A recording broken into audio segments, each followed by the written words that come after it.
Paper pass करने के लिए तुम्हारा एक एग्जाम होगा, उस एग्जाम में शायद सर ने बताया होगा मैथ्स आएगा, रीजनिंग, इसको मेंटल एबिलिटी बोलते हैं, नया सब्जेक्ट है ये, एक आपका आएगा इंग्लिश, एक आएगा हिंदी, एक आएगा GK. GK is general knowledge, इसमें आता है सोशल साइंस प्लस साइंस, दोनों सब्जेक्ट्स, और इसी में आते हैं current affairs plus general studies. आजकल थोड़े से क्वेश्चन कंप्यूटर्स के भी आने लग गए क्योंकि कंप्यूटर बेसिक नीड हो गया। अब ध्यान से देखें तो ये सब थोड़ा थोड़ा तुमने स्कूल में पढ़ा हुआ है। रीजनिंग नहीं पढ़ा, हिंदी पढ़ी सबने 10th तक, इंग्लिश पढ़ी, थोड़ा सा मैथ्स पढ़ा, एसएसटी साइंस पढ़ा, कंप्यूटर्स हो सकता है ना पढ़ाओ, लेकिन मेजर हिस्सा पढ़ा है। लेकिन प्रॉब्लम ये है कि वो हिस्सा यहाँ काम नहीं आएगा, वो पढ़ाई पीछे छोड़ देनी है। तुम्हारी एंट्री आज से एक नए वर्ल्ड में हो रही है जिसे कहते हैं कॉम्पिटिटिव वर्ल्ड। ये दुनिया बिल्कुल अलग है पढ़ाई की। ये कोई बीए, बीएससी, बीटेक, बीकॉम वाली डिग्री नहीं है।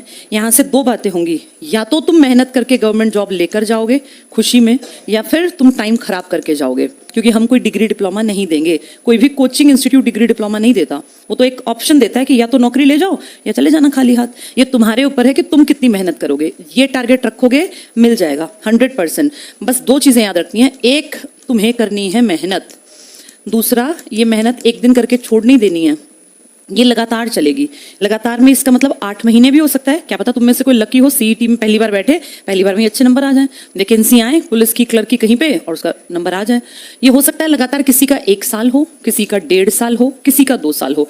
इतना कंफर्म है कि अगर लगातार मेहनत करते रहे 100% जॉब में पहुंच जाओगे, लेकिन इतना टिके रहना बहुत भारी होता है। अमूमन बच्चे इतनी मेहनत नहीं कर पाते। ये दोनों तुम्हारे काम है बेटा।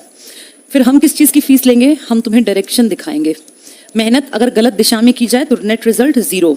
मजदूर भी तो मेहनत करता है, गधा भी मेहनत करता है, लेकिन उसकी मेहनत की डायरेक्शन गलत है। मजदूर जितनी मेहनत करता है उतना एक आईएएस या कोई टीचर नहीं करता, लेकिन उसको देखो रुपए कितने मिलते हैं। मिनिमम वेज जो राज्य की है वो पकड़ा देंगे। वहीं टीचर्स ट्यूशंस पढ़ा के खूब पैसा कमा सकते हैं, आईएएस ढेर पैसा कमाता है। इसका मतलब है मेहनत के साथ साथ ये पता हो कि मेरी डायरेक्शन क्या है। कभी कभी ना कुछ बच्चे ऐसे ऐसे डिग्री ले लेते हैं बहुत मेहनत वाली, बहुत पढ़ेंगे घंटों घंटों, नेट रिजल्ट 0, बाद में कोई पैसा कमा नहीं पाए। तो ये पता होना बहुत जरूरी है कि मैं जो करने जा रहा हूँ, करने जा रही हूँ, उसकी डायरेक्शन ठीक है। तो पहली चीज तो अपने आप से सोचो कि यार मुझे नौकरी चाहिए कि नहीं चाहिए।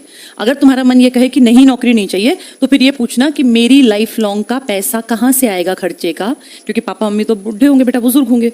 जिनके बच्चे 18+ होते हैं वो तो फिर 45-50 के अराउंड पहुंच जाते हैं। जिसका बेटा बेटी 18 का है ना, उसके पिताजी 43, 45, 47 के मिलेंगे।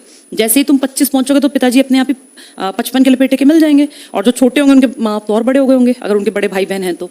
यानी पैसा कहाँ से आएगा का आंसर अगर नहीं है तो फिर डिसीजन ले लो कि या तो गवर्नमेंट जॉब या फिर प्राइवेट करेंगे। प्राइवेट करने में बुराई कुछ नहीं है, लेकिन प्राइवेट में डर हमेशा रहेगा। आज हटेगी कल हटेगी, आज बॉस से चिक हो गई, कल किसी से कहा सुनी हो गई, निकाल दिए जाओगे। उस बेसिस पे अगर तुमने लोन उठा लिया और तुम्हारी नौकरी चली गई, कहाँ से भरोगे? फिर जमीन जब्त हो जाएगी। सरकारी में क्या फायदा है, एक बार मिल गई ना तो अपना आराम से काम करते रहना, पेपर नए नए देते रहना और आगे बढ़ जाना। अगर तुम क्लर्क लगे हो, तुम्हें लगता है मुझे आगे जाना है, अच्छी डिग्रियां और ले लो, ऊंचे लेवल के पेपर दे देना, फिर और आगे, ऐसे बढ़ने का रास्ता है बेटा। ठीक है, बाकी हर किसी की अपनी मर्जी होती है, सबकी अपनी अपनी लाइफ है, जिसको जैसा लगे ठीक वैसा करना चाहिए। क्योंकि तुम यहाँ आए हो, मेरी जिम्मेदारी थी तुम्हें बता देना कि क्या बेहतर है मेरी नजर में। नॉर्मल परिवार के बेटा बेटी के लिए इससे बेस्ट कुछ नहीं है बेटा, सबसे बढ़िया है सरकारी नौकरी में।